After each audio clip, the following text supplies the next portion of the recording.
should one seek out a divorce attorney? The moment that you think a divorce is possible.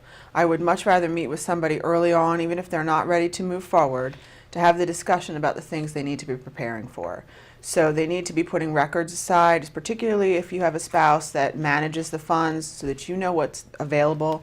You need to start gathering money and resources, and you need to start making a plan, especially if you have children, in regard to how to handle that going forward. Is there something we should look for in particular in an attorney when we start? That's such a personal choice, and I think it's very important for you to find an attorney that suits your personality. And attorneys also need to work with clients that work with their personality. So a reason I offer free consults is because I feel it's like dating. You know, you want to have a relationship with this person where you're going to be together for quite a while, possibly up to a year for a divorce. And you want to make sure you can work together and that you have goals that can work with one another. If I have someone who comes in and asks me, how do I hide all my assets from my wife? That's not my client. But somebody comes in and they're reasonable, they want to negotiate, they want to think about these things clearly, and they're not interested in revenge. That's my client, and I want to be there for them. Now, are there common law marriages in New Jersey? There are no common law marriages in New Jersey, so if you are cohabitating, you need to make sure your paperwork is solid, because if you don't, you are going to be bounced between landlord-tenant court and civil court and family court trying to find somebody to give you relief if you want to remove one of the parties out of the house.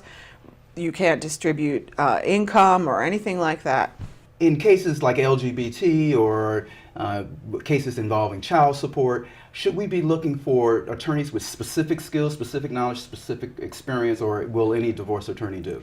Absolutely. I think it is a really good idea to ask the question going in, maybe even before you set up the consult, is this something you're comfortable with? Because you, again, have a personal relationship with this attorney. If you're walking into an environment where there might be judgment, or you might feel as though your situation is being treated differently than someone else's because of a bias, that's a real concern, and you want to alleviate that. A lot of attorneys will put out on their website that they're very clearly, more open to those sorts of things, and I think it's important to find that sort of relationship.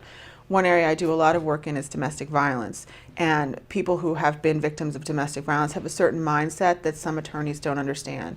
And when they're negotiating, even if there's not a restraining order in place, but they're going through a divorce and there's a history of domestic violence in the relationship, there's a mindset that attorneys need to work with, and they need to really step in and stand between the parties and help the negotiation to happen, because there's inequity of the ability to negotiate in that relationship. What are the top questions that she should ask? There's lots of questions to ask, but I think some of the most important things to ask are, what will you do if I don't agree with what your assessment of the case is? I think that's one of the most important questions, because some attorneys are a little bit of a bully, and they will push clients into settlements that they don't want.